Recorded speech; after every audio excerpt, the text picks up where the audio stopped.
Breaking Jain news. संत श्रोमणी परम पूज्य आचार्य भगवान श्री विद्यासागर जी महाराज सत्संग के सानिध्य में संपन्न कुंडलपुर महा महोत्सव सन 2022 में तत्कालीन मुख्यमंत्री श्री शिवराज सिंह जी चौहान का उस समय दिया गया अत्यंत जोशीला उद्बोधन सुनिए, जिसमें उन्होंने कहा था कि आने वाली पीढ़ियों को विश्वास नहीं होगा कि चलते फिरते आचार्य भगवान इस धरती पर आए थे।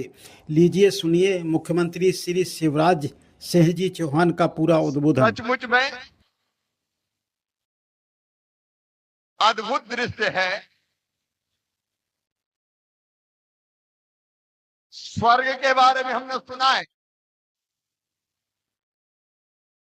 देखा नहीं, लेकिन स्वर्ग भी इससे सुंदर क्या होगा। आचार्य भगवान आपके चरणों में प्रणाम है।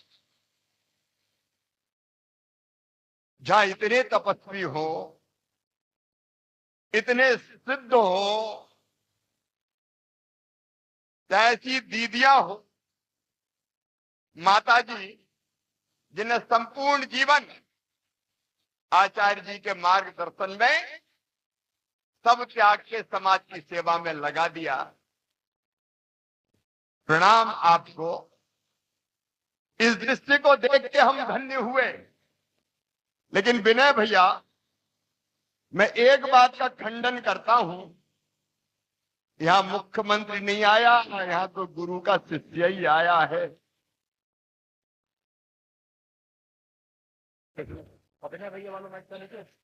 शिवराज अगर आया है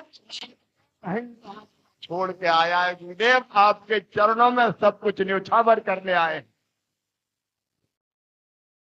और हम सब जो बैठे ये अत्यंत सौभाग्यशाली है। हमने सौभाग्य पूरे जो आचार्य भगवान और ये दृश्य को अपनी आंखों से देख रहे हैं, अत्यंत सौभाग्यशाली हैं।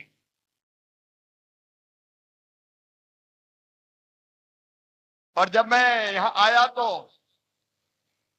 इच्छा थी हमारी कि नीचे जाके बैठे सामने आचार्य भगवान, आपके चेहरे का तेज, आपकी वाणी का ओज, सरस्वती आपके जीवन पर विराजती है, और आपको देख के सचमुच में ऐसा संतोष और आनंद मिलता है कि जिसका वर्णन नहीं किया जा सकता। आपकी सूरत मन मंदिर में बसी रहती है, हृदय घट में समाई रहती है। पहली बार मिला था मैं, पहली बार आचार्य भगवान को ध्यान होगा निमावर में। गमछा डला था मेरे गले में, भगवान ने कहा था गमछे वाले। तब मैं सांसद था, और तब साधना भी शायद मेरे साथ नहीं थी। तब से आपकी सूरत आंखों में समाई हुई है। मन तृप्त नहीं होता, और सचमुच में हमें आने वाली पीढ़ियां ये विश्वास नहीं करेंगी कि कोई चलते फिरते आचार्य भगवान कभी इस धरती पर आए थे।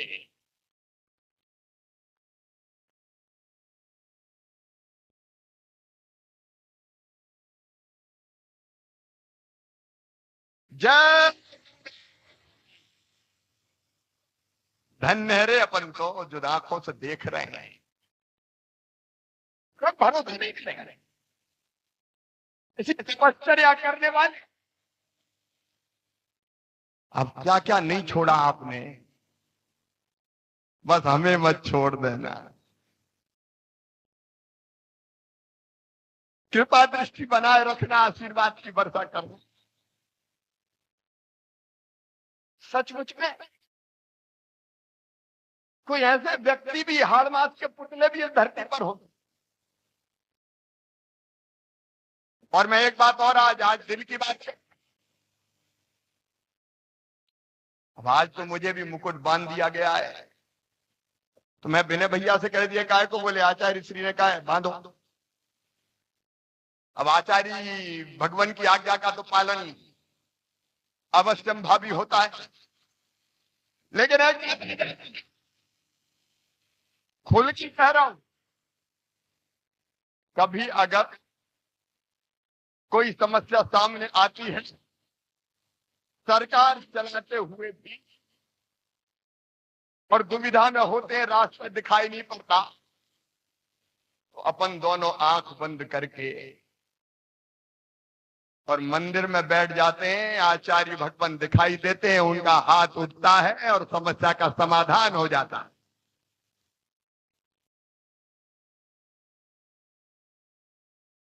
और मैं ये भी नहीं छुपाता कि रोज आचार्य भगवान के चरणों में प्रणाम किए मैं भोपाल में घर से निकलता नहीं हूं।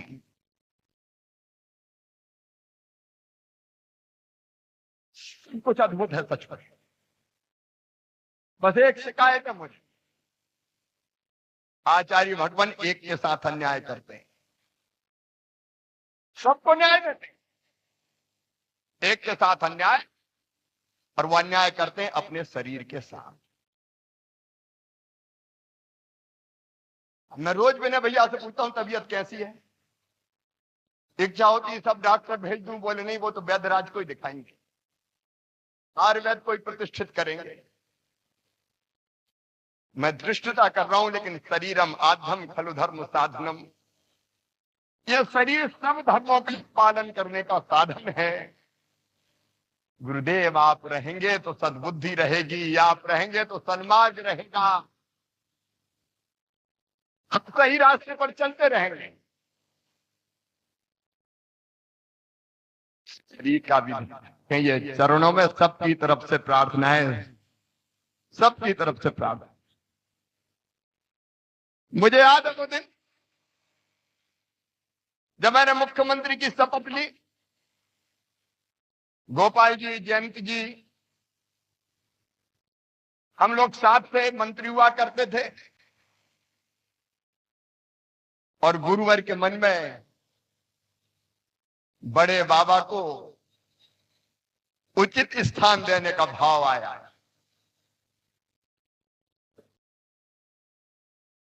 जितने मंदिर बने, जिनालय बने, अब यहां लेकिन पैच फंसा हुआ था। हाई कोर्ट का आर्डर था, को स्टेटस यथा स्थिति बरकरार रखो। मैं बालों को कह रहा हूं, रोकेंगे नहीं होने दें। इनका आचार्य भगवान स्वयं पधार रहे हैं, का गड़बड़ हो जाएगी, सरकार चली जाएगी। मुझे वो दिन याद है, एडवोकेट संवैधानिक संकट, सरकार चली जाएगी, अरे इनका जाए तो आज चली जाए, लेकिन बड़े बाबा तो स्थापित हों।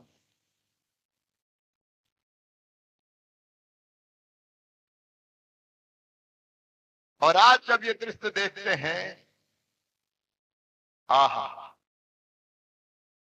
क्या अद्भुत दृश्य है। ऐसा जिनालय क्या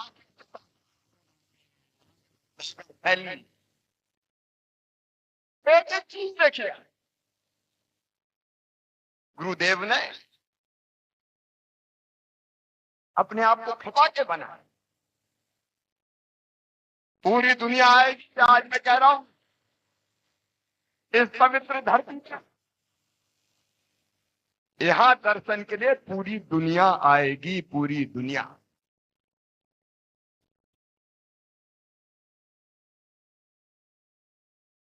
अच्छा, बीच में हम नहीं रहे,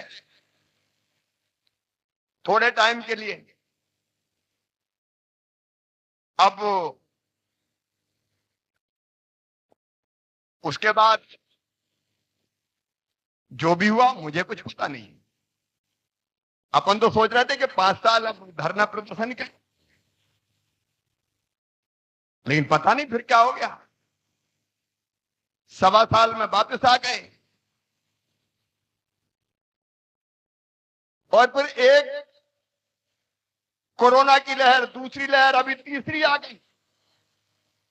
अब आचार्य भगवान ने तो तय कर ली कि पंच कल्याणक होगा, इन्हीं तिथियों में होगा। और कोविड के नियम कायदे हैं, इतने से ज्यादा इकट्ठे नहीं हो सकते। विनय भैया ने कि कम ही लोग बुलवाएंगे। मैं इनका विनय भैया कम नहीं आएंगे, संसार टूट पड़ेगा यहाँ। अब क्या करें? सकलेचा जी हमारे बैठे हैं, कहने लगे ये नियम हटा दें, वो नियम हटा दें। अरे मैं इनका बड़े बाबा विराज रहे और छोटे बाबा बैठे, सारे नियम हटा दो, सारे समाप्त।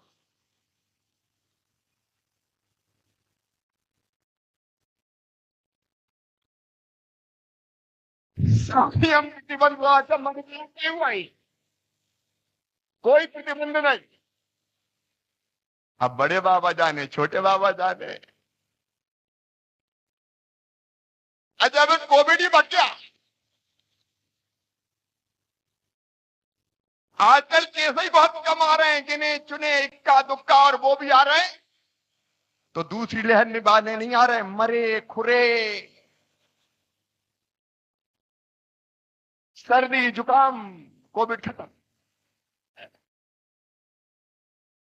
हमने आचार्य भगवान इतना अस्पताल बनवाए बीच में, आईसीयू बनाओ, एलजीयू बनाओ, ऑक्सीजन की लाइन बिछाओ, बिस्तर लगाओ, बच्चों के वार्ड बनाओ, लेकिन आपकी ऐसी कृपा हुई कि सारे अस्पताल खाली पड़े रहे।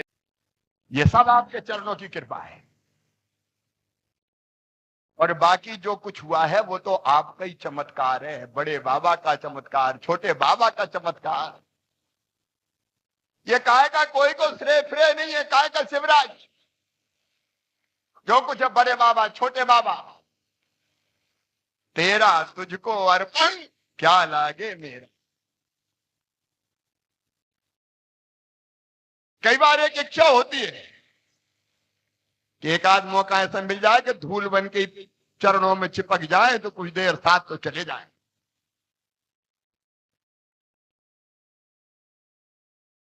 अद्भुत काम हो रहा है। अब आप देखिए, एक नहीं अनेक प्रकार, मैं ज्यादा समय नहीं लूंगा, हमको आचार्य भगवान को सुनना है। जगह जगह दयोदय गौशालाएं, जिनालयों का निर्माण, माता जी बैठी हैं, प्रतिमा स्थली, जितने काम हो रहे अद्भुत। हथकरघा पूर्णायु जबलपुर में बन गया है, तिलवारा पे, अब यहां भी बनने वाले। आप शिक्षा के लिए समर्पित, आप स्वास्थ्य के लिए समर्पित, आप स्वावलंबन के लिए समर्पित, आप भटकी मानवता को नई राह दिखाने के लिए समर्पित। एक में अनेक चल रहे हैं। ऐसा तो काम सरकारें भी नहीं कर पाती, आचार्य भगवान सरकारें भी नहीं कर पाती। जो सरकार को करनी चाहिए, काम के नाम घंटों हो जाएंगे, लेकिन काम दिखाई दे रहे। और इसलिए सचमुच में आपको प्रणाम, आपके चरणों में प्रणाम। केवल 2-3 चीजें मन में आती है जो आपसे कहना चाहता हूं। गौशालाएं, दयोदय, वैसे तो आचार्य भगवान के नाम पे जीव, उनके नाम पे गोपालन की योजनाएं, उनने जो दिया है वो तो कोई वापिस ही नहीं लौटा सकता, लेकिन वो विनम्र प्रयास जरूर किए हैं। आपका हर एक प्रकल्प अब भाग्योदय है। सागर में कितने बीमारों का इलाज हो रहा, आयुर्वेद को आपने प्रतिष्ठित करने की फैसला किया है, अपने आप में अद्भुत है। इतने चल रहे हैं कि सचमुच में पीड़ित मानवता धन्य हो जाएगी, पीड़ित मानवता धन्य हो जाएगी। और आपने जो कहा है, आज मातृभाषा दिवस भी है। आचार्य भगवान ने हमेशा कहा है मातृभाषा में ही शिक्षा दी जानी चाहिए। मातृभाषा में हिंदी को अपनी स्थिति घोषित किया। और जब मध्य प्रदेश में आचार्य भगवन हमने तय किया इसी साल से मेडिकल इंजीनियरिंग की पढ़ाई भी एक एक कॉलेज में हिंदी में ही होगी, अंग्रेजी में नहीं होगी।